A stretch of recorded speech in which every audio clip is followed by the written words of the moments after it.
Memorandum 6751 ఇది ఒక interesting document. దీన్ని ఆన్లైన్లో FBI వాళ్ళు రిలీజ్ చేశారు.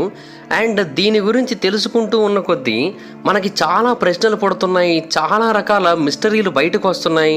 అంటే FBI వాళ్ళు కొన్ని వేల రకాల డాక్యుమెంట్స్ని కలిగి ఉంటారు, వాటిలో చాలా వాటిని బయటకు రిలీజ్ చేస్తూ ఉంటారు.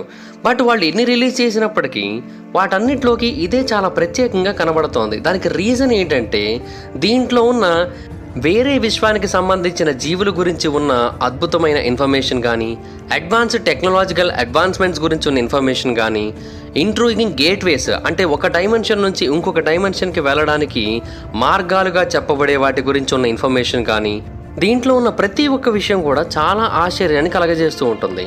ఈ డాక్యుమెంట్ని 2015వ సంవత్సరంలో రిలీజ్ చేశారు. ఇప్పటికే చాలామంది రీసెర్చర్స్ దీన్ని ఉపయోగించుకొని అడ్వాన్స్డ్ బీయింగ్స్ మన భూమిని విజిట్ చేస్తూ ఉన్నారు అనడానికి ఇది ఒక బెస్ట్ ఎగ్జాంపుల్ అని చెబుతూ ఉంటారు. ఆ డాక్యుమెంట్లో ఏమని రాసి ఉంటుందంటే, అది కాలిఫోర్నియాలోని శాండియాగోలో జూలై 8, 1947లో రాసినట్టుగా చెప్పబడుతూ ఉంటుంది. పైన ఉన్న డేట్ అండ్ ప్లేస్ ఇన్ఫర్మేషన్ అయితే అందులో ఏమని రాసి ఉంటుందంటే, చాలామంది శాస్త్రవేత్తలు లేదంటే ఇంపార్టెంట్ ఆస్ట్రనామికల్ లేదంటే మిలిటరీ అథారిటీస్ అలాగే ఇంకొంతమంది పబ్లిక్ అఫీషియల్స్ వీళ్ళందరి ఐ విట్నెస్ని బేస్ చేసుకొని ఈ డాక్యుమెంటేషన్ని, ఈ మెమరాండంని రాసినట్టుగా అందులో తెలియజేశారు. నిజానికి ఈ విషయం గురించి బయట ప్రపంచానికి తెలియజేయకూడదు అనేది చాలామంది యొక్క ముఖ్యమైన ఆలోచన. కాకపోతే ప్రపంచానికి తెలియజేయకపోయినట్టయితే భవిష్యత్తులో ఎదురయ్యే సమస్యలని మనం అసలు ఏమాత్రం ఎదుర్కోలేము, ముందు నుంచే సిద్ధంగా కనుక లేకపోయినట్టయితే. కాబట్టి దీని గురించి ఖచ్చితంగా ప్రజలకు తెలియజేయాల్సిన అవసరం ఉంది అని అయితే ఆ డాక్యుమెంట్లో మెన్షన్ చేశారు. అండ్ ఇది ఒక సీరియస్ సిచ్యువేషన్ గురించి చెబుతున్నట్టుగా కూడా మెన్షన్ చేశారు. అండ్ ఈ మొత్తం సిచ్యువేషన్ అంతా కూడా ఫ్లయింగ్ సాసర్స్కి సంబంధించింది అని కూడా పర్టికులర్గా హైలైట్ చేసి మరీ చెప్పడం జరిగింది. ఆ రోజు వాళ్ళందరూ ఏదైతే చూశారో అలాంటిది ఏదైనా సరే మన యొక్క ప్లేన్స్ని అటాక్ చేసినట్టయితే ఆ ప్లేన్స్ కంప్లీట్గా నాశనం అయిపోతాయి. అంతటి ప్రమాదకరమైనవి మన యొక్క విశ్వంలోకి ఎంటర్ అయ్యాయి. ప్రజలకి వీటి గురించి తెలిస్తే భయపడతారు, ఇంటర్నేషనల్గా సస్పిషన్ వస్తుంది అనే కైండ్ ఆఫ్ పాయింట్ ఉన్నప్పటికీ కూడా వాళ్ళకి చెప్పకపోతే భవిష్యత్తులో చాలా ప్రాబ్లమ్స్ వస్తాయన్న ఉద్దేశంతోనే ఈ డాక్యుమెంటేషన్లో ప్రతి ఒక్క విషయాన్ని కూడా స్పష్టంగా మెన్షన్ చేస్తున్నట్టుగా తెలియజేశారు. అండ్ వాటిని చూసినప్పుడు చాలా ఫెంటాస్టిక్గా అనిపించాయని, అండ్ మన ఇంటెలిజెన్స్కి అసలు ఏమాత్రం సంబంధం లేకుండా చాలా హై లెవెల్లో ఉన్నట్టుగా కూడా అనిపించాయని తెలియజేశారు. వాటి గురించి కొన్ని పాయింట్స్ మెన్షన్ చేశారు. అందులో పాయింట్ నెంబర్ 1 ఏంటి అంటే, ఆ సమయంలో చాలా రకాల డిస్క్ ఆకారంలో ఉన్న ఆబ్జెక్ట్స్ ఆకాశంలో కనబడ్డాయి. అయితే ఒక దాంట్లో మాత్రమే క్రూ మెంబర్స్ ఉన్నారు, మిగతావన్నీ కూడా రిమోట్ కంట్రోల్ ఆధారంగా నడుస్తున్నాయని మెన్షన్ చేశారు. పాయింట్ నెంబర్ 2లో ఏమని ఉందంటే, వాళ్ళ మిషన్ చాలా పీస్ఫుల్గా నడుస్తోంది అండ్ అందులో ఉన్న వాళ్ళందరూ కూడా ఈ ప్లానెట్ని విజిట్ చేయడానికి వచ్చారు. హాయ్ ఫ్రెండ్స్, మీరు ఎప్పుడైనా సరే 5,000 రూపాయల ప్రోడక్ట్ 250 రూపాయలకి రావడానికి గమనించారా? లేదు కదా. కానీ అమెజాన్, ఫ్లిప్కార్ట్ లాంటి కంపెనీస్ ఏం చేస్తూ ఉంటాయంటే కొన్ని గోల్డెన్ హవర్స్ టైంలో మెగా డీల్స్ ఇస్తూ ఉంటాయి. ఆ డీల్స్ టైంలో ఒక్కొక్క ప్రోడక్ట్ మీద 90% నుంచి 95% వరకు డిస్కౌంట్ అయితే ఉంటుంది. అయితే ఈ డీల్స్ కోసం మీరు కాన్స్టెంట్గా ఆ యాప్స్ చెక్ చేస్తూ ఉండలేరు కదా. కానీ మీకోసం నేను వాటన్నిటిని కూడా కాన్స్టెంట్గా చెక్ చేస్తూ ఉంటాను. అండ్ దాంట్లో ఎప్పుడు ఏ డీల్ పెట్టినా కూడా ఇమీడియట్గా మీకు ఆ ప్రోడక్ట్ని అయితే షేర్ చేస్తాను. మీరు ఇమీడియట్గా ప్రోడక్ట్ని పర్చేస్ చేయొచ్చు దాని నుంచే. అండ్ అంతేకాదు కొన్ని ఎక్స్ట్రాడినరీ ప్రొడక్ట్స్ ఉంటాయి, వాటిని మీరు బయట ఎక్కడ కూడా చూడరు. వాటి గురించి కూడా నేను మీకు షేర్ చేస్తాను. మీరు సింపుల్గా చేయాల్సింది ఒకటే, కింద డిస్క్రిప్షన్లో మన టెలిగ్రామ్ ఛానల్ లింక్, మన వాట్సాప్ ఛానల్ లింక్, మన ఇన్స్టా బ్రాడ్కాస్ట్ ఛానల్ లింక్ ఉంటాయి. వీటిలో మీరు ఏ యాప్ ఎక్కువగా వాడతారో ఆ యాప్కి సంబంధించిన లింక్ మీద క్లిక్ చేసి ఆ యాప్లో ఉన్న మన ఛానల్ని ఫాలో అవ్వండి. దాంట్లో రెగ్యులర్గా చాలా ప్రొడక్ట్స్ అయితే మీకు అప్డేట్ అవుతూ ఉంటాయి. అండ్ ఆ ప్రొడక్ట్స్లో మీకు ఏది నచ్చినట్టయితే దాన్ని మీరు కొనుగోలు చేయొచ్చు వెంటనే. సో డిస్క్రిప్షన్లో లింక్స్ ఉన్నాయి, వెంటనే ఫాలో అవ్వండి. పాయింట్ నెంబర్ 3, ఆ విజిటర్స్ చూడడానికి మనుషుల్లాగే ఉంటారు కానీ సైజులో మాత్రం చాలా పెద్దగా ఉంటారు. పాయింట్ నెంబర్ 4, వాళ్ళు భూమికి చెందిన మనుషులైతే కాదు కానీ భూమికి చెందిన మనుషుల్ని కలవడానికైతే వచ్చారు. పాయింట్ నెంబర్ 5, వాళ్ళు మనకి తెలిసిన ఏ ప్లానెట్ నుంచి కూడా రాలేదు. కాకపోతే మన ప్లానెట్ ఎలాంటి సిచ్యువేషన్స్ అయితే కలిగి ఉంటుందో అలాంటి కైండ్ ఆఫ్ సిచ్యువేషన్స్ ఉన్న ఇంకొక ప్లానెట్ నుంచి వచ్చారు అని తెలియజేశారు. అంటే వాళ్ళకంటూ ఒక ఓన్ ప్లానెట్ ఉంది, ఆ ఓన్ ప్లానెట్ గురించిన ఇన్ఫర్మేషన్ మనకు అసలు ఏమాత్రం తెలియదు అని తెలియజేశారు. పాయింట్ నెంబర్ 6, ఆ విజిటర్స్ ఎవరైతే ఉన్నారో వాళ్ళ బాడీస్ అలాగే వాళ్ళ క్రాఫ్ట్స్ ఇవన్నీ కూడా ఆటోమేటిక్గా మెటీరియలైజ్ అవుతున్నాయి అండ్ అవన్నీ కూడా వైబ్రేటరీ రేషియోలోకి ఆటోమేటిక్గా ఎంటర్ అవుతున్నాయి. సో వాటి యొక్క డెన్సిటీ అనేది ఆటోమేటిక్గా పెరుగుతోంది భూమి మీదకి రాగానే అని తెలియజేశారు. పాయింట్ నెంబర్ 7, ఆ డిస్క్లు ఏవైతే ఉన్నాయో అవి ఒక రకమైన రేడియంట్ ఎనర్జీని బయటకు రిలీజ్ చేస్తున్నాయి. అది సింపుల్గా చెప్పాలంటే ఒక రే లాంటి దాన్ని బయటకు రిలీజ్ చేస్తున్నాయి. అండ్ అవి ఖచ్చితంగా ఏదో ఒక షిప్ని అటాక్ చేస్తున్నట్టుగానో ఏదో ఒక ఎయిర్ క్రాఫ్ట్ని అటాక్ చేస్తున్నట్టుగానో అనిపించాయి. వాళ్ళకి భూమి మీదకి మళ్ళీ తిరిగి రావాలి అనిపిస్తే వస్తారు, లేదంటే రారు. అండ్ వచ్చినా కూడా మనకు కనిపించకుండా తిరిగే అవకాశాలు కూడా ఉన్నాయి, ఎందుకంటే వాళ్ళ దగ్గర ఆ టెక్నాలజీ ఉంది అన్నట్టుగా మెన్షన్ చేశారు. తర్వాత పాయింట్ నెంబర్ 8, వాళ్ళు ఏ ప్రాంతం నుంచి అయితే వచ్చారో అది ఖచ్చితంగా ఆస్ట్రల్ ప్లేన్కి చెందిందైతే కాదు, కానీ ఖచ్చితంగా వాళ్ళు లోక్స్కి టేల్స్కి కరస్పాండ్ అయి ఉంటారు అని తెలియజేశారు. అండ్ ఈ విషయం మీద ఎవరైతే స్టడీ చేస్తున్న స్టూడెంట్స్ ఉంటారో వాళ్ళకి మాత్రమే ఈ టర్మ్స్ అన్నీ కూడా అర్థమవుతాయని తెలియజేశారు. తర్వాత పాయింట్ నెంబర్ 9లో వాళ్ళని మనం రేడియో ద్వారా కాంటాక్ట్ అవ్వలేం, కానీ మనం రాడార్ ద్వారా వాళ్ళని చూడగలం. అండ్ ఏదైనా ఒక సిగ్నల్ సిస్టమ్ని మనం కొత్తగా తయారు చేసినట్టయితే మనం కాంటాక్ట్ అవ్వగలం అన్నట్టుగా మెన్షన్ చేశారు. అండ్ ఈ ఇన్ఫర్మేషన్ అంతా ఇచ్చిన తర్వాత ఒక వార్నింగ్ కూడా ఇచ్చారు. ఆ న్యూ కమర్స్ ఎవరైతే ఉంటారో వాళ్ళని మనం చాలా జాగ్రత్తగా వెల్కమ్ చెప్పాల్సి ఉంటుంది, లేదు అంటే ఆ డిస్కులను ఉపయోగించి వాళ్ళు మనల్ని కంప్లీట్గా నాశనం చేసే అవకాశం అయితే ఉంది. అండ్ వాళ్ళు భూమి మీద ఎక్కువ కాలం ఉన్నట్టయితే మన కల్చర్ని మన సైన్స్ని కూడా పూర్తిగా నాశనం చేసే అవకాశాలు కూడా ఉంటాయి. సో వాళ్ళు భూమి మీదకి ఎక్కువగా రాకుండా చూసుకునే రెస్పాన్సిబిలిటీ కూడా మన మీదే ఉంది అన్నట్టుగా కూడా ఆ డాక్యుమెంట్లో అయితే తెలియజేశారు. అండ్ ఆ తర్వాత ఇంటర్వ్యూలో తెలియజేసిన ఇంకొక విషయం ఏంటి అంటే, బిల్లీ అనే పేరు గల ఒక అబ్బాయి ఆ స్ట్రేంజ్ ఆబ్జెక్ట్ని ఫోటోగ్రాఫ్ తీశాడు. అండ్ ఆ ఫోటోగ్రాఫ్ని చాలామంది ఇప్పుడు రీసెర్చ్ల కోసం వాడుతున్నారు. అండ్ బేసిక్గా అతను ఏమీ స్ట్రేంజ్ ఏజెంట్ ఏమీ కాదు, జస్ట్ ఒక నార్మల్ స్టూడెంట్ మాత్రమే. బట్ అతను ఆ టైంకి వీటన్నిటినీ కూడా గమనిస్తున్నాడు అండ్ ఆకాశం వైపు చూస్తున్నాడు కాబట్టి అతను వీటి గురించి ఫోటో తీయగలిగాడు. బేసిక్గా అతని పూర్తి పేరు బిల్లీ ట్యూరిన్. ఇతను నోర్ఫోల్క్ స్కూల్లో ఉన్న ఒక అబ్బాయి. అతనికి ఫోటోగ్రఫింగ్ అంటే చాలా ఇష్టం. అతని దగ్గర ఒక చిన్న కెమెరా ఉండేది.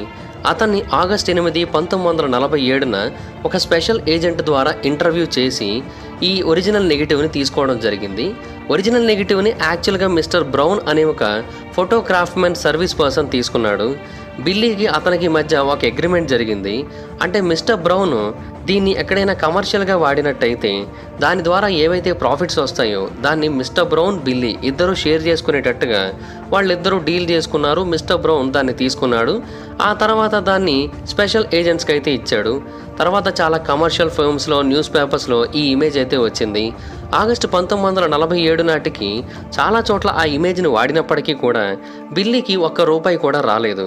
సో తన యొక్క నెగిటివ్ని వాడుకున్నారు కానీ తనకి డబ్బులు ఇవ్వలేదు అని అతనికి అర్థమైంది. అప్పుడు అతను బయటికి వెళ్ళి ఈ విషయం గురించి మొత్తం అందరికీ చెబితే అప్పుడు అతని యొక్క ఇంటర్వ్యూని తీసుకున్నారు. ఆ రోజు తన యొక్క అపార్ట్మెంట్ ఫ్రంట్ పోర్చ్లో అతను కూర్చొని ఉన్నాడు. అది ఆ ప్రాంతంలో ఉన్న 410 వెస్ట్లో ఉన్న ఒక అపార్ట్మెంట్లోని 3rd ఫ్లోర్. అండ్ బేసిక్గా అతనికి అప్పటికే చాలా ఆర్టికల్స్లో యూఎఫ్ఓస్ గురించి, ఫ్లయింగ్ డిస్కుల గురించి చూశాడు. సో వాటిని చూద్దామన్న ఉద్దేశంతోనే ఆ రోజు ఆ పోర్చ్ దగ్గర కూర్చొని ఆకాశం వైపు చూస్తూ తన చేతిలో ఉన్న కెమెరాను పట్టుకొని కూర్చున్నాడు. ఆ రోజు డేటు జూలై 8, 1947. ఒక లార్జ్ బ్లాక్ ఆబ్జెక్ట్ ఆకాశంలో చాలా ఫాస్ట్గా మూవ్ అవుతూ ఉండడాన్ని గమనించాడు. అది సౌత్ వెస్ట్ నుంచి నార్త్ వెస్ట్ డైరెక్షన్కి ట్రావెల్ చేస్తోంది.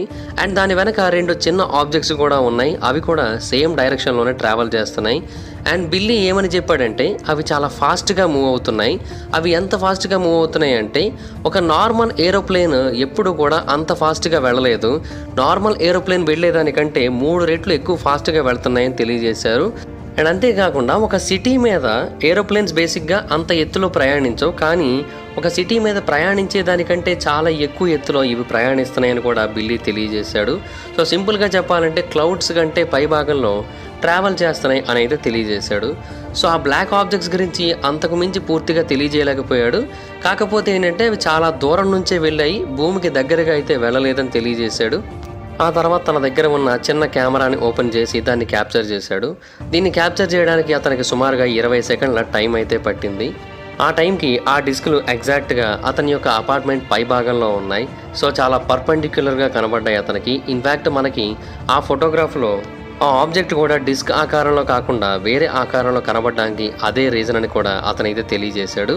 అండ్ ఆ రోజు అతను తీసిన ఫోటోగ్రాఫ్ ఇంత వైరల్ అవుతుందని ఎక్స్పెక్ట్ చేయలేదని కూడా తెలియజేశాడు. ఆ రోజు వెదర్ నార్మల్గానే ఉంది, కేవలం కొన్ని క్లౌడ్స్ మాత్రమే ఉన్నాయి, అంతకుమించి ఇంకేం ప్రాబ్లం లేదు, వెదర్ అయితే మాత్రం కంఫర్టబుల్గానే ఉంది, అందువల్లే ఫోటో కూడా బాగా వచ్చిందని తెలియజేశాడు. అండ్ దీని తర్వాత అది బ్లాక్ కలర్లో ఉంది, డిస్క్ ఆకారంలో ఉందని కూడా కన్ఫర్మ్ చేశాడు. అయితే ఆ డాక్యుమెంటేషన్లో ఇలాగా చాలా రకాల డీటెయిలింగ్స్ అయితే ఉన్నాయి. అంటే కొంతమంది రీసెర్చర్లు, కొంతమంది శాస్త్రవేత్తల తర్వాత దీని గురించి చేసిన పరిశోధనలు ఏవైతే ఉన్నాయో వాటి గురించి కూడా ఆ డాక్యుమెంటేషన్లో మెన్షన్ చేశారు. ఎందుకంటే సుమారుగా 100 సంవత్సరాల పాటు మనం ఇలాంటి కైండ్ ఆఫ్ ఆబ్జెక్ట్స్ మీద పరిశోధనలు చేస్తూనే ఉన్నాం కదా. సో అందువలన మనకి వీటి గురించి చాలా ఇన్ఫర్మేషన్ తెలుసు. అందువలన వీటి గురించి ఇంకొంత ఇన్ఫర్మేషన్ అయితే డీటెయిల్డ్గా అక్కడ మెన్షన్ చేయగలిగారు. అయితే బేసిక్గా ఈ type of unidentified flying objects అనేవి కేవలం ఇక్కడ మాత్రమే కాదు, చాలా చోట్ల కనబడుతూ ఉంటాయి. మనకి ఎన్నో శతాబ్దాలుగా ఎన్నో వేరు ప్రాంతాలలో కనబడుతూ ఉంటాయి. ఇన్ఫ్యాక్ట్ చాలామంది ఎనిగ్మాటిక్ ఆబ్జెక్ట్స్లో భూమిని విజిట్ చేశారు, ప్యారలల్ యూనివర్స్ నుంచి, ప్యారలల్ డైమెన్షన్ నుంచి అనే కైండ్ ఆఫ్ పాయింట్ మనకి ఎక్కువగా వినబడుతూ ఉంటుంది. అండ్ భూమి యొక్క చరిత్ర మొత్తాన్ని చూసుకున్నట్టయితే రికార్డెడ్ యూఎఫ్ఓ సైటింగ్స్లో ఎర్లియెస్ట్ వాటిల్లో ఈజిప్ట్ సివిలైజేషన్కి చెందింది కూడా ఒకటి ఉంటుంది. ఇన్ఫ్యాక్ట్ దీనికి సంబంధించి చాలా రకాల డాక్యుమెంటేషన్లు కూడా ఉన్నాయి. ఫేమస్ ట్యూలీ పాపరస్ గురించి కూడా అలాంటి ఒక సందర్భంలోనే కదా మెన్షన్ చేసింది. అది రీన్ ఆఫ్ టుట్మోస్ 3కి సంబంధించింది, అంటే 15వ శతాబ్దం బిఫోర్ ద కామన్ ఎరాకి సంబంధించింది. అది ఒక స్ట్రేంజ్ సెలెస్టియల్ అక్కరెన్స్ గురించి మనకు తెలియజేస్తూ ఉంటుంది. ఆ టెక్స్ట్లో ఏముంటుందంటే కొన్ని ఫేరీ డిస్క్స్, అంటే ఎర్రగా మంటల్ని కక్కుతున్న కొన్ని డిస్కులు ఆకాశంలో బ్రైట్ లైట్ని బయటికి స్ప్రెడ్ చేస్తూ అన్యూజువల్ మూమెంట్స్ని కలిగి ఉండి, అంటే ఎప్పుడు ఎలా మూవ్ అవుతుందో తెలియకుండా ఉండి అటు ఇటు మూవ్ అవుతూ ఈజిప్ట్ మీదుగా ప్రయాణించాయని తెలియజేశారు. అండ్ అది ఎక్కడ కనబడింది, ఎగ్జాక్ట్గా ఏ లొకేషన్లో కనబడింది, ఆ రోజు డేట్ ఎంత, ఆ టైం ఏంటి, అక్కడ విట్నెస్ల యొక్క రియాక్షన్స్ ఏంటి, వీటన్నిటిని కూడా చాలా ప్రాపర్గా డాక్యుమెంటేషన్ చేశారు అందులో. సో యూఎఫ్ఓస్ అనేవి మనుషుల యొక్క చరిత్రలో ఎప్పటి నుంచో ఒక భాగంగా మారిపోయాయి. అండ్ ఎప్పటి నుంచో మన భూమిని వాళ్ళు విజిట్ చేస్తున్నారు, ఏన్షియంట్ సివిలైజేషన్స్ వాళ్ళు వస్తున్నారు, ప్యారలల్ డైమెన్షన్స్ వాళ్ళు వస్తున్నారు అనేది వినిపిస్తున్న పాయింట్. బేసిక్గా హెబ్రూస్ బైబిల్లో ఒక ఫేమస్ ఇన్సిడెంట్ ఉంది. ఇది వెస్టర్న్ సిటీస్లో, వెస్టర్న్ కంట్రీస్లో బాగా పాపులర్. దీన్ని ఎర్లీ యూఎఫ్ఓ ఎన్కౌంటర్ ఆఫ్ ఎజ్కీల్ అని కూడా పిలుస్తూ ఉంటారు. ఎజ్కీల్ అనే వ్యక్తి ఒక ప్రాఫెట్. అతను బాబిలోనియన్ ఎక్సైల్ టైంలో, అంటే 593 బిఫోర్ ద కామన్ ఎరా టైంలో ఈ భూమి మీద నివసించాడు. అతను కూడా తనకు ఎదురైన ఒక ఎక్స్పీరియన్స్ గురించి ఆ బుక్లో మెన్షన్ చేశాడు. అతను ఏమని చెప్పాడంటే, ఒక వీల్ లోపల ఇంకొక వీల్ ఉండి అది గాలిలో ఎగురుతూ ఆకాశం నుంచి కిందకు దిగుతోంది అని తెలియజేశాడు. దాని యొక్క స్ట్రేంజ్ అపీరెన్స్ విని అందరూ కూడా చాలా ఆశ్చర్యపోయారు. అండ్ అది ఖచ్చితంగా ఈ భూమికి సంబంధించింది అయితే కాదు, వేరే ప్రపంచానికి సంబంధించింది అన్నట్టుగా ఎజ్కీల్ అయితే తెలియజేశాడు. అయితే ఎజ్కీల్ యొక్క విజన్ చాలామంది రీసెర్చర్లకి ఏమని అర్థమయ్యేటట్టు చేసిందంటే, మోడర్న్ యూఎఫ్ఓ సైటింగ్స్ ఎలాగైతే ఉంటున్నాయో సేమ్ అలాగే అతను కూడా మెన్షన్ చేశాడు. అంటే మోడర్న్ యూఎఫ్ఓ సైటింగ్స్లో కూడా మనం ఒక వీల్ లోపల ఇంకొక వీల్ ఉండడాన్ని గమనిస్తూ ఉన్నాం. అది ఒక ఫ్లయింగ్ సాసర్లా మనకు కనబడుతూ ఉంది. సో అప్పటి వాళ్ళు యూఎఫ్ఓనే చూసి, ఫ్లయింగ్ సాసర్నే చూసి అలా అభిప్రాయపడి ఉండొచ్చు, అలాగ హిస్టారికల్ టెక్స్ట్లో మెన్షన్ చేసి ఉండొచ్చు అని చాలామంది నమ్ముతూ వచ్చారు. అండ్ అదొక్కటే కాదు, ఇంకా ఎన్నో హిస్టారికల్ టెక్స్ట్లో మనకి ఈ యూఎఫ్ఓస్కి సంబంధించి, ఏలియన్స్కి సంబంధించిన ఇన్ఫర్మేషన్స్ అయితే చెప్పబడ్డాయి. అంతెందుకు న్యూరెన్బర్గ్ సెలెస్టియల్ బ్యాటిల్ కోసం ఒక డాక్యుమెంటేషన్ ఉంది. అది ఏప్రిల్ 14, 1561లో జరిగింది. జర్మనీలో ఉన్న న్యూరెన్బర్గ్లో ఉన్న రెసిడెంట్స్ అందరూ కూడా ఆ రోజు ఆకాశంలో ఒక సెలెస్టియల్ ఈవెంట్ని గమనించారు. దాన్నే న్యూరెన్బర్గ్ సెలెస్టియల్ ఈవెంట్, సెలెస్టియల్ బ్యాటిల్ అని పిలుస్తూ ఉంటారు. ఈ ఈవెంట్లో వేరు రకాల ఏరియల్ ఫెనోమినాన్స్ కనబడ్డాయి. అంటే సిలిండ్రికల్ ఆబ్జెక్ట్స్ కనబడ్డాయి, క్రాస్ ఆకారంలో ఉన్నవి కనబడ్డాయి, స్పేర్స్ కనబడ్డాయి. ఇవన్నీ కూడా ఆకాశంలో ఒక పెద్ద యుద్ధాన్నే జరుపుకున్నాయి. ఆ రోజు ఆకాశంలో 2వ ప్రపంచ యుద్ధం లాంటిది ఒకటి జరిగింది. దాని నుంచి చాలా భారీ స్థాయిలో స్మోక్, ఫైర్ బయటకు వచ్చింది. ఈ మిస్టీరియస్ ఏరియల్ ఎన్కౌంటర్ కింద ఉన్న ప్రాంతాలలో ఆ స్మోక్, ఫైర్ పడి చాలా వరకు ఎఫెక్ట్ చేసింది, చాలామంది చనిపోయారు కూడా అని డాక్యుమెంటేషన్ చేయబడింది. ఇన్ఫ్యాక్ట్ అప్పటి కాలం నాటి ఒక లోకల్ న్యూస్ పేపర్లో కొంతమంది ఆర్టిస్టులు వాళ్ళ డ్రాయింగ్స్లో చాలా క్లియర్గా మెన్షన్ చేశారు. వుడ్ కట్ ఇల్లస్ట్రేషన్స్ కూడా ఉన్నాయి దీని గురించి, ఈ ఈవెంట్ జరిగినట్టుగా. కొంతమంది ఏమో వీటి గురించి మాట్లాడుకుంటూ ఇవి యుఎఫ్ఓస్ అని, ఏలియన్స్కి సంబంధించిన వెహికల్స్ అని, వాళ్ళు యుద్ధం చేసుకున్నారని చెబుతూ ఉంటే మరికొంతమంది ఇది ఒక న్యాచురల్ ఫెనోమెనన్ అని, అట్మాస్ఫెరిక్ అనోమలీ అని, అంతకుమించి ఇంకేమీ లేదని కూడా కొట్టిపడేస్తూ ఉంటారు. బట్ చాలామంది అయితే మాత్రం ఇది ఎర్లీ యుఎఫ్ఓ సైటింగ్ అని అయితే అభిప్రాయపడుతూ ఉంటారు. అండ్ ఇందాక ఈ యుద్ధం గురించి మాట్లాడుతూ ఆల్మోస్ట్ ఆకాశంలో ఒక రెండో ప్రపంచ యుద్ధం జరిగింది అని అన్నాను కదా. అయితే రెండో ప్రపంచ యుద్ధంలో నిజంగానే ఇలాంటి ఒక యుఎఫ్ఓ ఇన్సిడెంట్ అయితే ఎదురైంది. రెండు వర్గాలకు చెందిన మిలిటరీ పైలట్స్ కూడా ఆకాశంలో కొన్ని వింతైన ఆబ్జెక్ట్స్ని గమనించారు. వాటికి ఫూ ఫైటర్స్ అనే పేరు పెట్టారు. అంటే వాళ్ళు ఎక్కడి నుంచి వచ్చారు, ఏం చేస్తున్నారు, ఇవేవి ఎవరికి తెలియదు కదా. సో అందుకనే వాటికి ఆ పేరైతే పెట్టారు. వాటిని గ్లోయింగ్ ఆబ్స్ అని, గ్లోయింగ్ స్పియర్స్ అని కూడా పిలుస్తూ ఉంటారు.